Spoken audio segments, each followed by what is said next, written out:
পিসি যদি হয় একটা ইউপিএস আপনার ম্যান্ডেটরি। ইউপিএস আছে কিনা?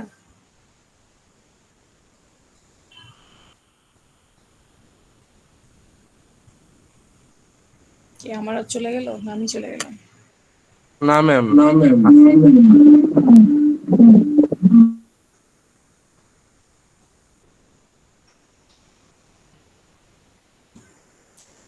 আচ্ছা তাহলে বলতে থাকি, আমারও তো আবার রিস্টার্ট হচ্ছে, আবার রেকর্ডিং তাহলে তো আবার অফ হয়ে গেল। সমস্যা না, একটা ক্লাসে রেকর্ডিং ভুলে ম্যাম অন করেছি রেকর্ড। সমস্যা নেই। আচ্ছা স্ট্রেট লাইন হচ্ছে এটা। সি মানে বোঝায় আসলে অরিজিন দিয়ে যাচ্ছে না, অরিজিন থেকে যে ডিস্টেন্স সেটাকে বোঝায় সি দিয়ে। সি যদি না থাকে তাহলে সেটা হচ্ছে অরিজিন দিয়ে যায়। That means y is equal to m x x plus b y is equal to 0। এগুলো হচ্ছে আপনার মূলবিন্দু দিয়ে যাচ্ছে, বাট সি থাকা মানে এটা অরিজিন থেকে ডিস্টেন্স বোঝায়। আচ্ছা এই যে ইকুয়েশনগুলো এগুলোর ঘাত কত সেটাও বাংলায় বলছে। স্ট্রেট লাইনের যে ইকুয়েশন এটার ঘাত কত? ম্যাম 1। 1।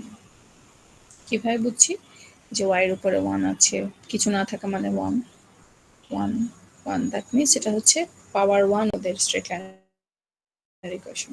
যত স্ট্রেট লাইন থাকবে সেগুলো সব লিনিয়ার ইকুয়েশন।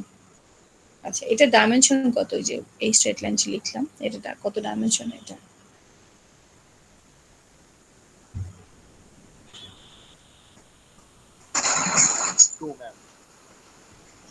ম্যাম 2। 2। কিভাবে বুঝছি? x অক্ষ আর y অক্ষ দিয়ে যাচ্ছে। x আর y আছে, ভেরিয়েবল আমার এখানে দুইটা। x আর y মানে এখানে বলতে হচ্ছে এখানে ভেরিয়েবল দুইটা, y একটা ভেরিয়েবল আছে, x একটা ভেরিয়েবল আছে। সো আমার ডাইমেনশন হচ্ছে 2। তাহলে যদি ভেরিয়েবল 3টা থাকে তখন ডাইমেনশন তার কত হবে? 3 ডাইমেনশন। তখন তার চেহারা কি স্ট্রেট লাইনই আসবে? না ma'am. x plus by plus cz plus d is equal to 0। এটা 3 ডাইমেনশনাল একটা লিনিয়ার ইকুয়েশন। এটার চেহারা কেমন হবে?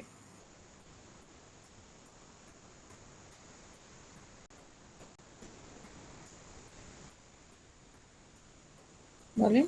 কোন একটা অ্যাঙ্গেল থাকতে পারে, স্ট্রেট লাইন আসবে?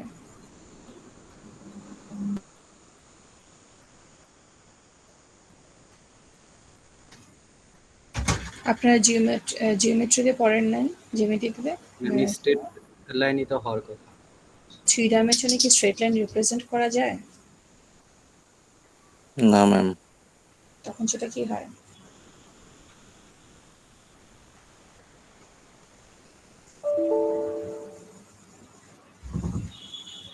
তখন সেটা কি হয়?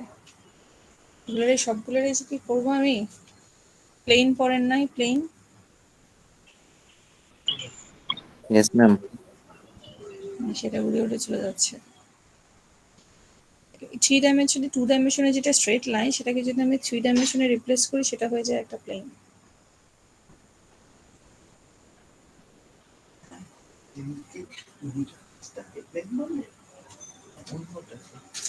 সব কথা এখানে শোনাবেন, সব কথা রেকর্ড হচ্ছে, ঠিক আছে? 3 ডাইমেনশনে এটা হচ্ছে সব প্লেনের ইকুয়েশন। এটাকে লিনিয়ার ইকুয়েশন বলছি কারণ এখানে ভেরিয়েবলগুলোর পাওয়ার হচ্ছে 1। আর এই যে ছোট হাতের এ বি সি এগুলোকে কি বলি? Arbitrary constant. Arbitrary constant. আর এখানে যে তোমরা ভেরিয়েবলের সাথে আছে এদেরকে আমরা বলতেছি হচ্ছে কোএফিশিয়েন্ট মানে সহগ। আর এটা যে শুধু ডি আছে সেটাকে আমরা শুধু কনস্ট্যান্ট হিসেবে বলে দিলাম। আচ্ছা এখন যদি আমি একটা সলিউশন সলভ করতে বলি আপনাদেরকে, 2x প্লাস y is আর এটা হচ্ছে x minus y is equal to 1। ছোটবেলায় করেছেন, কি দিয়ে করেছেন সলভ x y এর মান বের করার জন্য? অপনয়ন প্রতিস্থাপন। হ্যাঁ তাহলে এখন করে ফেলি তো, করে আমাকে বলেন x এবং y এর মান কত?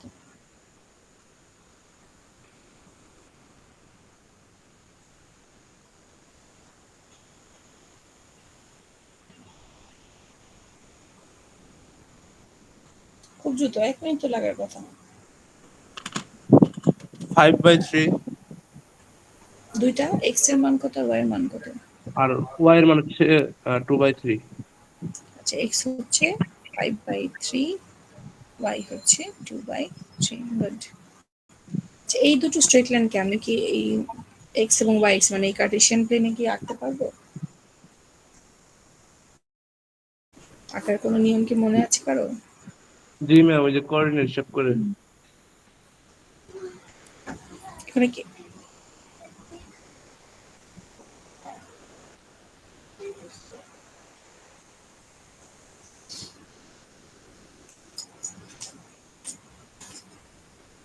মিস্টার কাছে আছে? খুঁজতে খুঁজতে তো টাইম চলে যাবে ক্লাসের।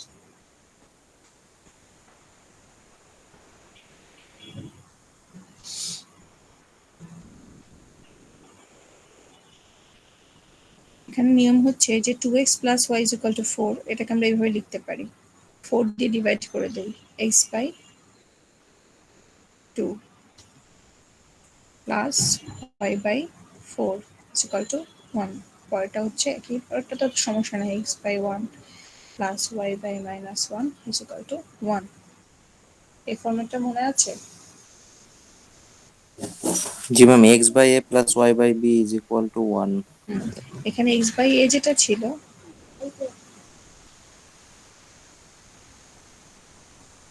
এখন এই x/2 দ্যাট মিন্স হচ্ছে x এক্সিসে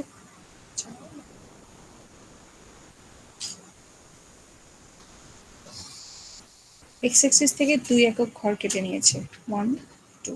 y এক্সিস থেকে 4 একক ঘর কেটে নিয়েছে পজিটিভ দিকে যেহেতু, 1 2 3 4। এখানে একটা পয়েন্ট পেয়েছি, এখানে একটা পয়েন্ট পেয়েছি। এই পয়েন্টটার নাম হচ্ছে 2 0 আর এই পয়েন্টটার নাম হচ্ছে 0 4। এখন কি করেছি, এই দুটোকে যোগ করে দিলে আমি একটা স্ট্রেট লাইন পেয়ে গেলাম। পরেরটা হচ্ছে কি এক্স এক্সিস থেকে কাটছি এক ঘর আর ওয়াই এক্সিসের নেগেটিভ পার্ট, বুঝেছেন, এখান থেকে কেটেছি আরেক ঘর। ঠিক আছে, তাহলে এই দুটোকেও যদি যোগ করে দিই তাহলে এভাবে হয়ে গেল। ইন্টারসেক্টিং পয়েন্টটা দেখেন কোন এক্সিসে আছে, এইখানটাতে আছে, সে কিছু কিছু হয়ে গেল।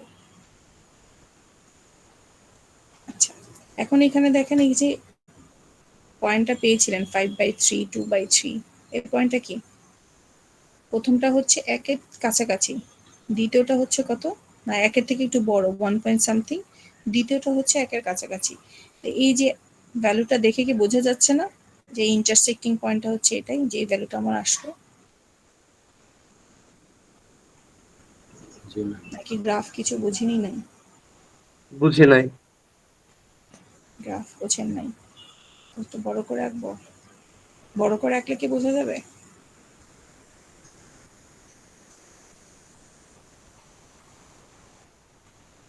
এটা তো বুঝতে পারছেন যে আমি কিভাবে যে x/2 এটা লিখলাম? জি ম্যাম। আচ্ছা, একটু বড় করে আঁকি। লাইন এরকম বাঁকা গেল কেন?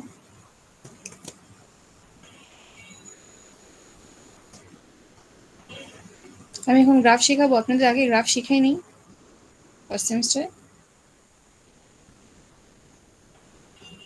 হ্যাঁ, একটু বলেন তো। জি ম্যাম, শিখেছেন। তাহলে আমি স্ট্রেট লাইন এখন আমি আবার শিখাচ্ছি কেন?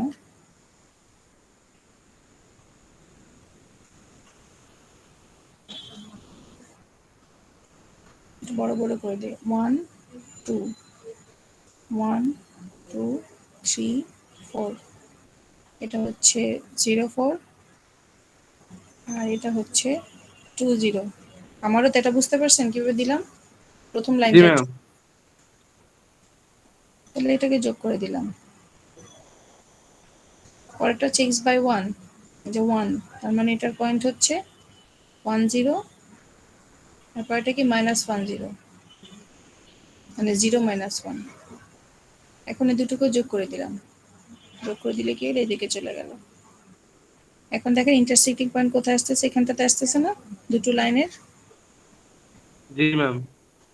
এখন একটু মোটামুটি আইডিয়া করা যাচ্ছে না যে এই পয়েন্টে এক্স এর ভ্যালুটা একের থেকে একটু বেশি আসলো?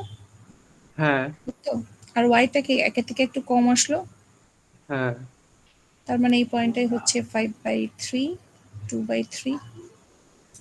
এটাই হবে হাতে কলমে সলভ করে আমরা দেখতে পাচ্ছি, যেটা গ্রাফিক্যালি রিপ্রেজেন্ট করা হবে। ও আচ্ছা আচ্ছা, বুঝতে পারছি। আচ্ছা, এখন এখানে যখন দুইটা ইকুয়েশন হলে সুন্দর করে লিখে দিলাম অথবা এঁকে দিলাম, যেভাবে হোক আমি এটাকে বের করতে পারছি, কিন্তু এখানে যখন দুইটার জায়গায় অনেকগুলা ইকুয়েশন থাকবে তখন কি হবে? যদি অনেকগুলা ইকুয়েশন নিয়ে আমরা কাজ করব, দুইটা নিয়ে আর কাজ করছি না। আপাতত দুইটা নিয়ে যদি বলি, ইন্টারসেক্টিং পয়েন্ট থাকতে পারে একটা, দুটো লাইন যদি প্যারালাল হয় কোনো ইন্টারসেক্টিং পয়েন্ট থাকবে? না ম্যাম। না ম্যাম।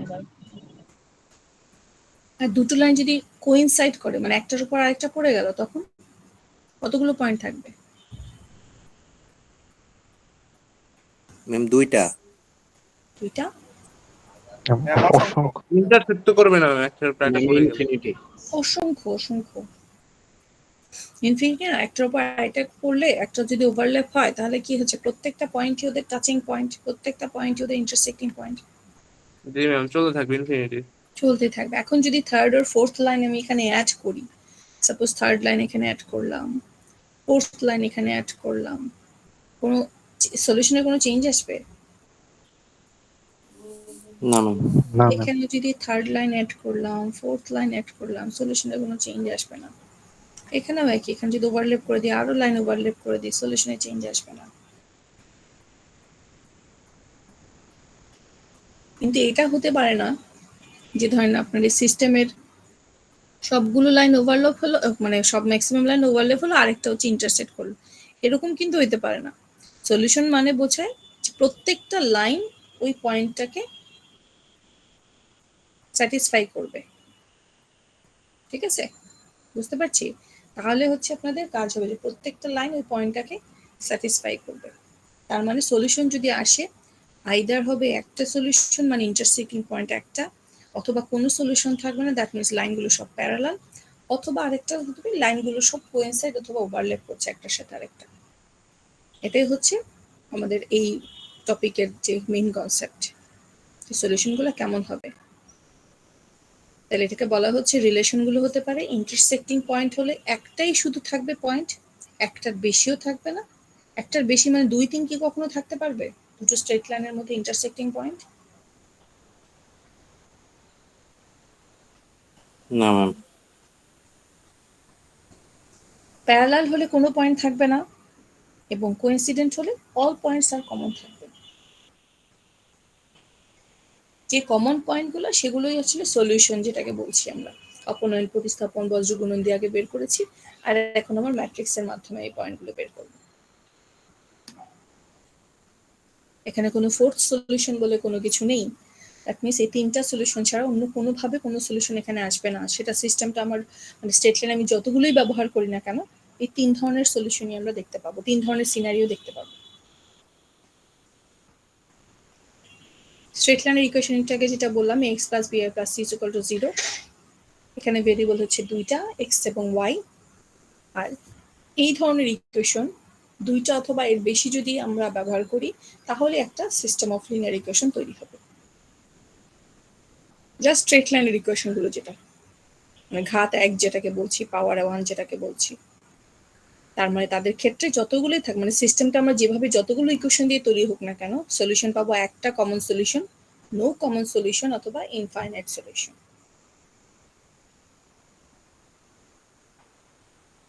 এখন দুইটা ভেরিয়েবলের জায়গায় আমি ভেরিয়েবল বাড়ায় দিচ্ছি, n ভেরিয়েবল, n সংখ্যক ভেরিয়েবল দিলে তখন আমাদের ইকুয়েশনের চেহারাটা কেমন হবে? a1 x1 + a2 x2 up to an xn, মানে n সংখ্যক ভেরিয়েবল দিয়ে আমি সিস্টেম অফ মানে ইকুয়েশন n লিনিয়ার মানে n ভেরিয়েবল দিয়ে একটা লিনিয়ার ইকুয়েশন লিখলাম। ডাইমেনশন কিন্তু এখানে অনেক, কত ডাইমেনশন এটা? Ma'am N. অনেক ডাইমেনশন, n ডাইমেনশন।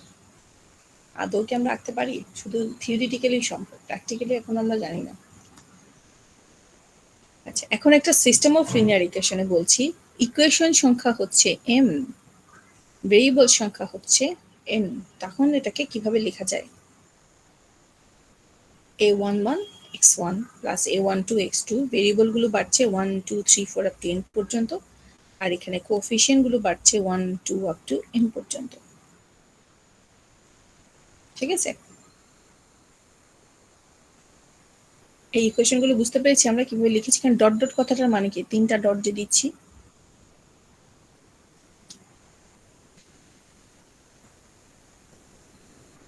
অসীম সংখ্যক আর কি আছে।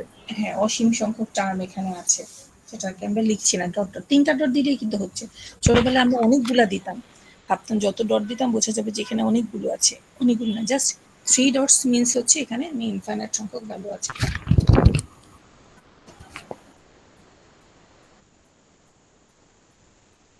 এখন এই সিস্টেমটারও আমাদের একই কথাই থাকবে, ইউনিক সলিউশন থাকতে পারে, মেনি সলিউশন থাকতে পারে, অথবা একটাও সলিউশন থাকতে পারে না, মানে ওদের মধ্যে কোনো ইন্টারসেক্টিং পয়েন্ট থাকবে না, এরকম হতে পারে।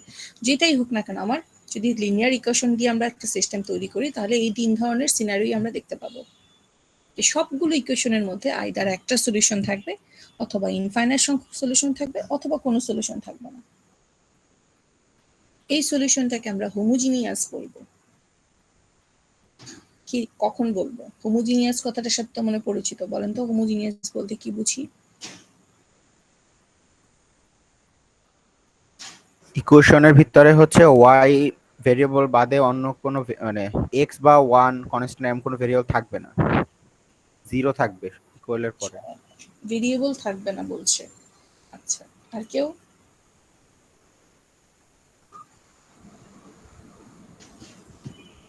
ম্যাম এই এক্স concept- ইন্ডিপেন্ডেন্ট ভেরিয়েবল থাকবে না, ডিপেন্ডেন্ট ভেরিয়েবল থাকতে পারবে। আচ্ছা, এটা হচ্ছে ওডি থেকে নিয়ে আসছেন কনসেপ্ট। ওডির কনসেপ্টটা কিন্তু আরেকটু ক্লিয়ার হতে হবে। হ্যাঁ, ওডিতে ডিপেন্ডেন্ট ইন্ডিপেন্ডেন্ট এই কথা থেকে একটু ভালো করে মানে কনসেপ্টটা নেবেন। আচ্ছা, ওডির কনসেপ্ট আর এটার কনসেপ্টটা আলাদা। বায়োলজির কনসেপ্টের সাথে যদি বলেন সেখানটা তো আলাদা। এখানে হোমোজিনিয়াস মানে হচ্ছে যে সকল ইকুয়েশন অরিজিন দিয়ে যায় তারা হচ্ছে হোমোজিনিয়াস। বুঝতে পারছেন কনসেপ্ট? মানে একই নাম, বাট বিভিন্ন সাবজেক্টে বিভিন্ন জায়গায় আমরা বিভিন্ন অর্থ বোঝাই। হ্যাঁ বলেন শাহরিয়া। আবার একটু বলেন হোমোজিনিয়াস মানে? হোমোজিনিয়াস মানে হচ্ছে যে সকল ইকুয়েশন অরিজিন দিয়ে যায়, মূল বিন্দু দিয়ে যায়। একটু আগে যেটা আমরা বলেছিলাম y is equal to mx, y is equal to mx, এটা হচ্ছে হোমোজিনিয়াস ইকুয়েশন। এখন বলেন যে এই y is equal to mx থেকে আমরা কি অমিট করে দিয়েছি? কোনো ভেরিয়েবল অমিট করেছি? কি মুছে দিয়েছি এখান থেকে আমাদের ইউজুয়াল ইকুয়েশন থেকে? যেটা আমরা ম্যাম পরিচিত, ধ্রুবক সি। হ্যাঁ কনস্ট্যান্ট আমরা মুছে দিয়েছি। দ্যাট মিনস কোনো ভেরিয়েবল না, কিন্তু শুধু যে কনস্ট্যান্ট টার্মটা ছিল যার সাথে কোনো রকমের ভেরিয়েবল ছিল না, সি জাস্ট একটা কনস্ট্যান্ট, সেটাকে আমরা মুছে দিয়েছি। মানে তার মানে অরিজিন থেকে তার কোনো ডিস্টেন্স নাই, সে অরিজিন দিয়ে যাচ্ছে। এরকম আমি দুইটা ভেরিয়েবলের ক্ষেত্রে দেখাচ্ছি, এরকম এন সংখ্যক ভেরিয়েবলের ক্ষেত্রে হতে পারে যে তার কোনো কনস্ট্যান্ট নাই, সেটা অরিজিন দিয়ে যাচ্ছে, সেটাকেও বলছি আমরা হোমোজিনিয়াস। তাহলে এই ক্ষেত্রে আমাদের যে ইকুয়েশন গুলো ছিল, এই ক্ষেত্রে কনস্ট্যান্ট টার্মটা সিটা কোথায়? ডান পাশে দিয়েছি, ইজ ইকুয়াল টু b1, এটা হচ্ছে কনস্ট্যান্ট টার্মের ভ্যালুটা, ঠিক না? ডান পাশে দিয়েছি না? জি ম্যাম। সেই জন্য আমার এখানে লেখা আছে if each equation has zero on the right hand side, zero on the right hand side মানে কনস্ট্যান্ট টার্ম থাকছে না, তাকেই বলা হচ্ছে হোমোজিনিয়াস।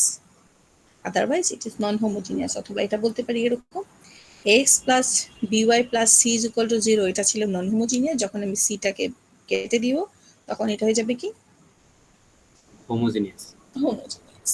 খেয়াল রাখবো যে ম্যাম আমার ম্যাম তার মানে এখানে b1 0 হয়ে যাবে। b1 0 হয়ে যাবে, b2 0 হয়ে যাবে, সবগুলো 0 হয়ে যাবে। ওকে। এবং যখন আমি সিস্টেমটাকে নাম দিচ্ছি যে হোমোজিনিয়াস, দ্যাট মিনস সিস্টেমের প্রত্যেকটা ইকুয়েশন কিন্তু হোমোজিনিয়াস। ঠিক আছে? তাহলে জিনিসটা চেহারা হয়ে যাবে এরকম, হোমোজিনিয়াস সিস্টেম অফ লিনিয়ার ইকুয়েশনের চেহারা হয়ে যাবে ডান পাশে সব জিরো, না মানে কনস্ট্যান্ট টার্ম এখানে শুধু সিঙ্গেল কনস্ট্যান্ট টার্ম থাকবে না, যেগুলো কনস্ট্যান্ট টার্ম থাকবে এগুলো কোএফিশিয়েন্ট হিসেবে থাকবে, মানে ভেরিয়েবল গুলোর পাশে থাকবে। এখন matrix form of system of linear equation, একটা সিস্টেম অফ লিনিয়ার ইকুয়েশনকে কিভাবে আমরা ম্যাট্রিক্স ফরম্যাটে কনভার্ট করতে পারি। দেখেন খুবই সোজা একটা জিনিস। বলেন তো কিভাবে লিখেছি আমি বললাম, আমি বলার আগে দেখি কি বলতে পারি কিনা।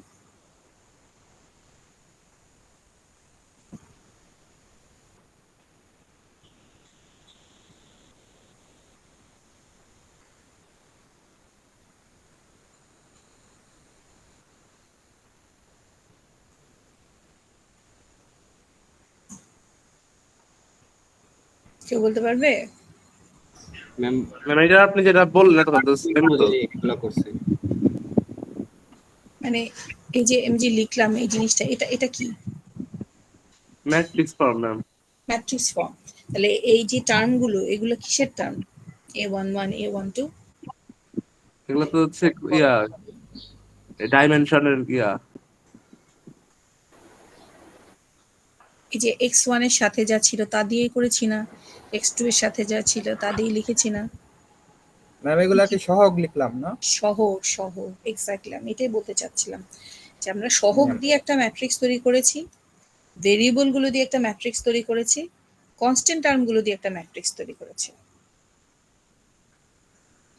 ঠিক আছে, এগুলোকে যদি আমি আবার মাল্টিপ্লাই করে দিই, দেখেন মাল্টিপ্লাই আকারে কিন্তু লিখেছি, মাল্টিপ্লাই যদি এই যে মাল্টিপ্লাই যদি করে দিই আবার দেখেন এটা আসে কিনা, আসছে না মাল্টিপ্লাই করে দিলে?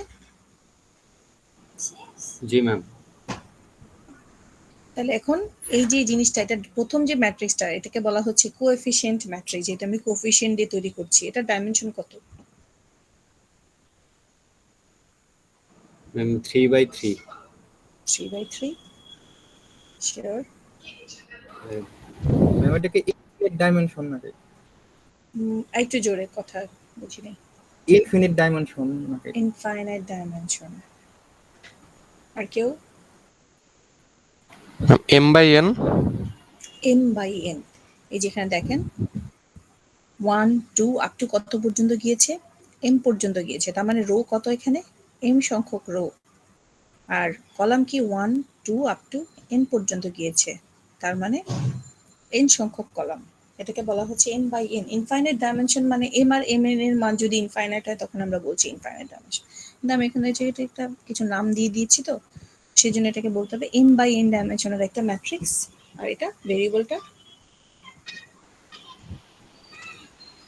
ম্যাম n/1 এটার নাম আছে না, n/1 ডাইমেনশনের ম্যাট্রিক্সকে একটা নাম দিইনি?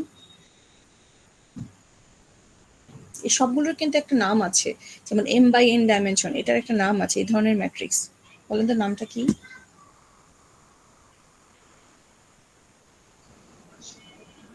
আমরা যে ম্যাট্রিক্সের বিভিন্ন ক্লাসিফিকেশন পড়েছি না, হ্যাঁ? Column matrix. কোনটা কলাম ম্যাট্রিক্স? ওই যে B1 B2 আর BM। b1 b2 bn column matrix, okay fine. আর x1 x2 xn? এটা হলো কলাম ম্যাট্রিক্স ম্যাম। আর এটা কোএফিশিয়েন্ট ম্যাট্রিক্স? স্কয়ার ম্যাম এটা square matrix square matrix. Rectangular rectangular matrix. এখানে কি আমার রো কলাম সমান? না ম্যাম। তাহলে এটাই জানতে চাই। আমরা শুধু পড়ে যাব বুঝতে যাবো সেটা তো হবে না। আমি তো যদি পরে আমি আগে যা পড়েছি সেটা যদি রিক্যাপ করতে না পারি, চিনতে না পারি, তাহলে আমি এতগুলো ম্যাট্রিক্স পড়াই আমার কি লাভ হতো? যে আমি রেক্টেঙ্গুলার আর স্কয়ার আইডেন্টিফাই করতে পারছি না, কলাম ম্যাট্রিক্স আইডেন্টিফাই করতে পারছি না, এটা কি হলো? ax = b, এটা হচ্ছে আমাদের ফরম্যাট। এই যে এটার নাম দিয়েছি a, কোএফিশিয়েন্ট ম্যাট্রিক্সের নাম দিয়েছি a, ভেরিয়েবল অথবা আননোন অথবা সলিউশন ম্যাট্রিক্সের নাম দিয়েছি x, আর কনস্ট্যান্ট টার্ম ম্যাট্রিক্সটার নাম দিয়েছি b। আমরা এটাকে লিখতে পারি ax = b। আচ্ছা, আমরা কিন্তু এখনো অঙ্কে আসিনি, জাস্ট থিওরি বুঝে যাচ্ছে। ক্লাসিফিকেশন সিস্টেম অফ লিনিয়ার ইকুয়েশনকে দুই ভাবে আমরা ডিভাইড করেছি। একটু আগেও যেটা বলেছি যে হোমোজিনিয়াস, নন হোমোজিনিয়াস। একটু আবার কেউ একজন বলেন তো হোমোজিনিয়াস আর নন হোমোজিনিয়াস কিভাবে আমরা চিনতে পারবো?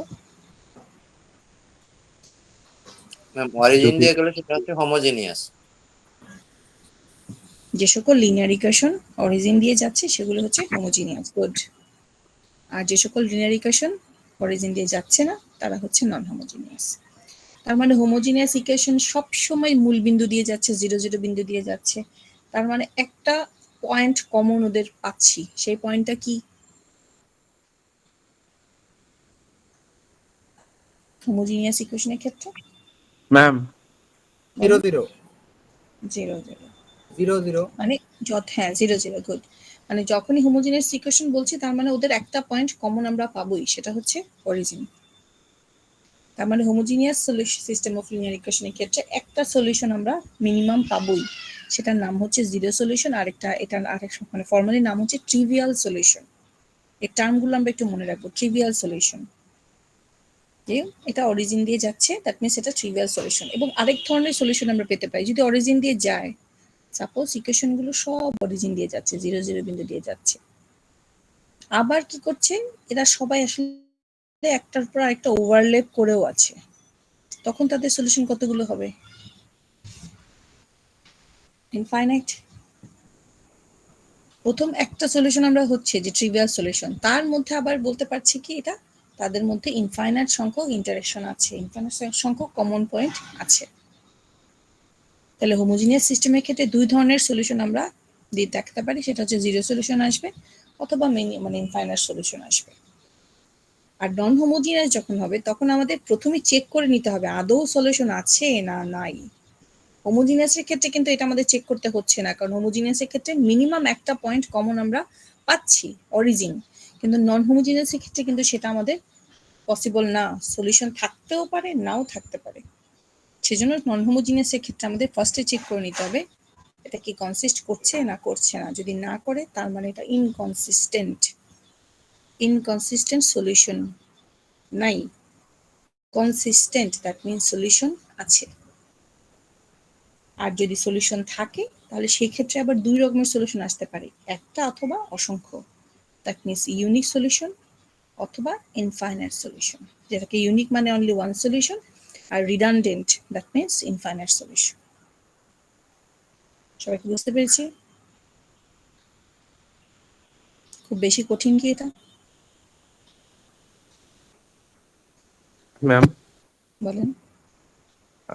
রেজাউল স্যার কল দিয়েছিল যে আপনি কতক্ষণ পর্যন্ত ক্লাস নেবেন। এটাই লাস্ট স্লাইড।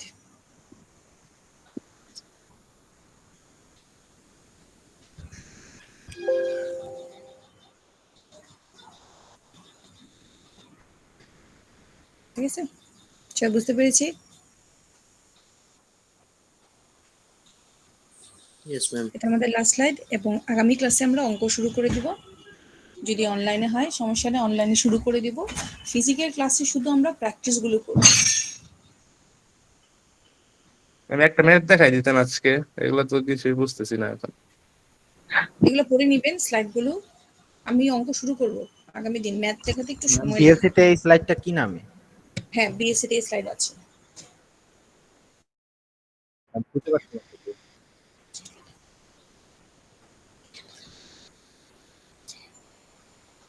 নাস্তা করছো?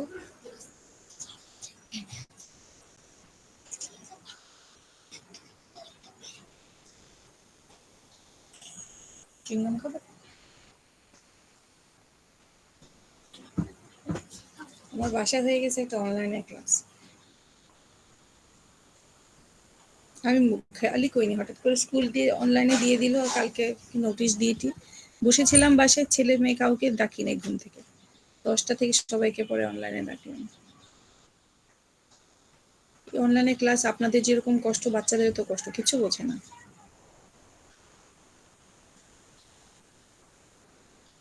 আপনাদের ভাই বোন আছে? কার কার ভাই বোন আছে অনলাইনে ক্লাস করে? আমার তো নাই ম্যাম। তাদেরকে আমার একবার তো মনে হয় পুরা ইসেও কেউ এখন আর স্কুল কলেজে পড়ে না, আমি সবচেয়ে ছোট। আচ্ছা 6-7 এ পরে এরকম 6-7 এ পরে এরকম ভাই বোন আছে নতুন 6-7 নতুন সিলেবাসটা যে বইয়ের মধ্যে কিছু নাই নাকি? পরে নতুন যে আসলে কি বইয়ের মধ্যে কিছু নাই? ম্যাম আমরা যেভাবে পড়ে আসছি ওইগুলা কিছুই নাই। শিক্ষার মধ্যে কিছু আছে কিনা, নাকি শুধু ছবি টবি দিয়ে রেখে দিছে? ম্যাম আমি নিজেও বুঝি না। ম্যাম ছবি দেওয়া, ম্যাম একটা ঘটনাকে ম্যাম ছবি দিয়ে বুঝাই দিছে, মানে আগে যেমন ম্যাম লেখা। ম্যাথের ক্ষেত্রেও ওইভাবে হচ্ছে কোনো নাই যে আমরা যে ম্যাথ করে আসছি ওরকম কিছুই নাই, গল্প আকারে আর কি জাস্ট শুধু বুঝাতেছে। বাচ্চারা কিভাবে বুঝবে এটা আমি নিজেও বুঝি না। এটা ভালো বলছে। বক্স থাকে শুধু, এগুলা ফাঁকা ফাঁকা বক্স থাকে। না আসলে বুঝতে হবে একটু একটু করে, আপনারাও চেষ্টা করবেন, কি করবেন আর এখন সিস্টেম হঠাৎ করে চেঞ্জ করে ফেলছে। এইসব সিস্টেম চেঞ্জ করতে আমার কাছে মনে হয় যে ছোটবেলা থেকে যদি এই সিস্টেমে পড়ে আসতো তাহলে প্রবলেম হবে না। 6 থেকে সিস্টেম চেঞ্জ করছে, তাহলে কিভাবে বুঝবে? ডিফিকাল্ট বোঝা। তারপর ভালো আপনারা যে পরীক্ষা চান না এরকম পরীক্ষা চান। একটা বাচ্চার হচ্ছে হ্যাঁ। রাত 11টা পর্যন্ত ওয়েট করা লাগে অনলাইনে, কখন স্যার ম্যামরা মানে কোন একটা মেসেজ দিবে, তার কিসের জন্য একটা মেসেঞ্জার গ্রুপে অ্যাড হইতে হইব, মানে 11টা 11:30 পর্যন্ত ওয়েট করে থাকা লাগে যে কখন নোটিশ চেঞ্জ হয়। মানে ক্লাস 7-এ পড়ে। সেটাই, এটা এই যে আমি এই জন্য তো পাইনি, আমি কারণ 10টা পর্যন্ত ওয়েট করছিলাম, 10টা 10:30 পর্যন্ত ওয়েট করতেছিলাম, দেখি স্কুল থেকে কিছু ক্লিয়ার করে কিছু বলেনি যে অনলাইন ক্লাস হবে। সকালে উঠে দেখি আমার মেয়েও ক্লাস করতেছে আর আমার ছেলেকে তারা মেয়ে ডাকি নাই। তো এটা হলো কাজ।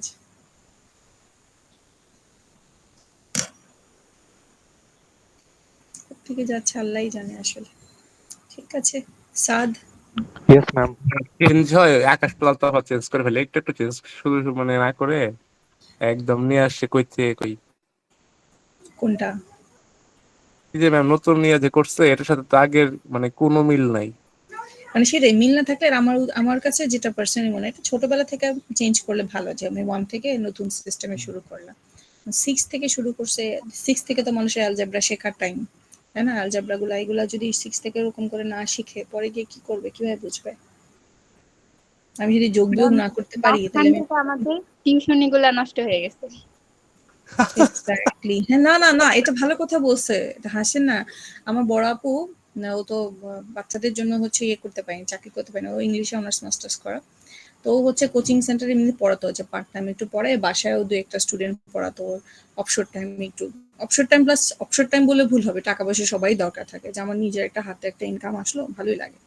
এই যে তার কোচিংটাও বন্ধ হয়ে গেল, তার বাসার স্টুডেন্টও বন্ধ হয়ে গেল, ওর মনটাই খারাপ হয়ে গেছে। ওর টুকটাক এগুলো দিয়ে সবাইকে গিফট করতে একটু ভালো লাগতো, এটা বন্ধ হয়ে গেল।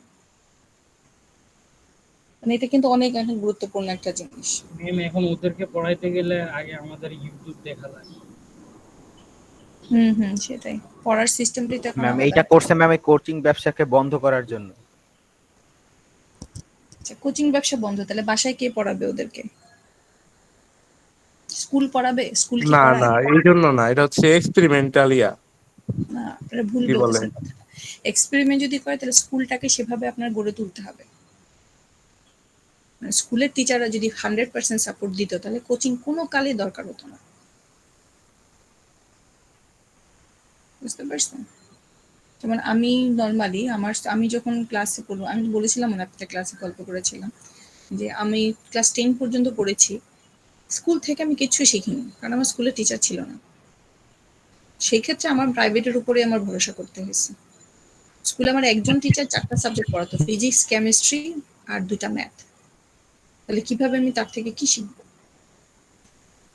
টিচারই ছিল না। তো সেই ক্ষেত্রে এখন যদি স্কুলে আমার ঢাকা শহরের স্কুলে 100% টিচার আছে, কিন্তু তাহলে কোচিংটা কেন লাগবে? তার মানে টিচাররা তো সময় দিতে পারছে না। আর একটা ক্লাসে যদি আপনার 50 আপ স্টুডেন্ট থাকে, প্রত্যেকের খোঁজ নেওয়াও ডিফিকাল্ট একটা ক্লাসের মধ্যে।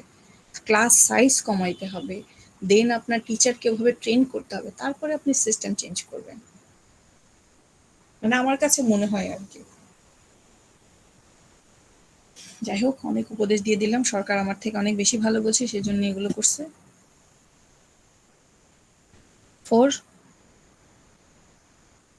5 Yes, ma'am. 7 10 yes ma'am. 11 Yes, ma'am. 12 Yes, ma'am. 13 yes ma'am. 14 18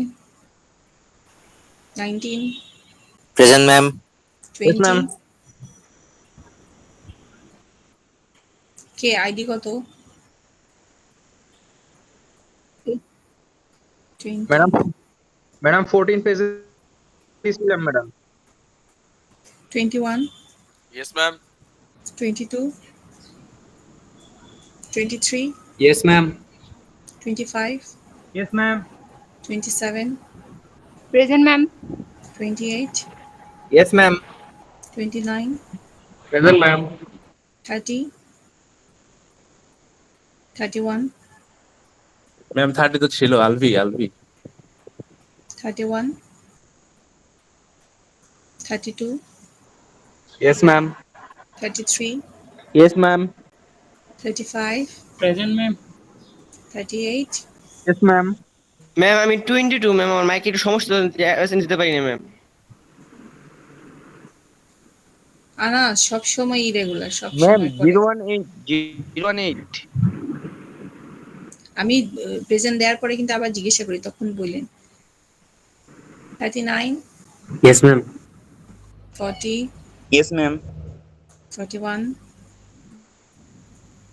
43, Yes, ma'am. 44, Ma'am, 41. 44,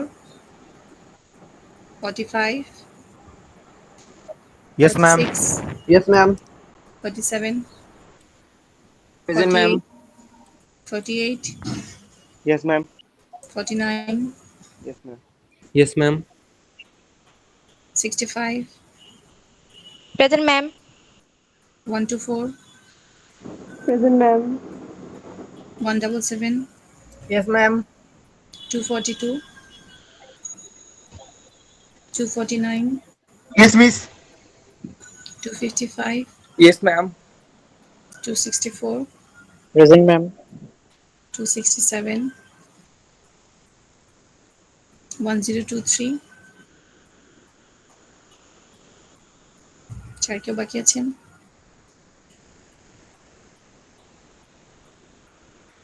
018 ma'am. দিয়ে নেই, দিয়েছি তো 018। ঠিক আছে ম্যাম তাহলে ম্যাম হোয়াটসঅ্যাপে ম্যাম একটা ছবি পাঠাইছি ম্যাম, আগের ম্যাথের ম্যাম। এভাবে কি ম্যাথটা কমপ্লিট হবে পুরোটা? আমি একটু দেখি।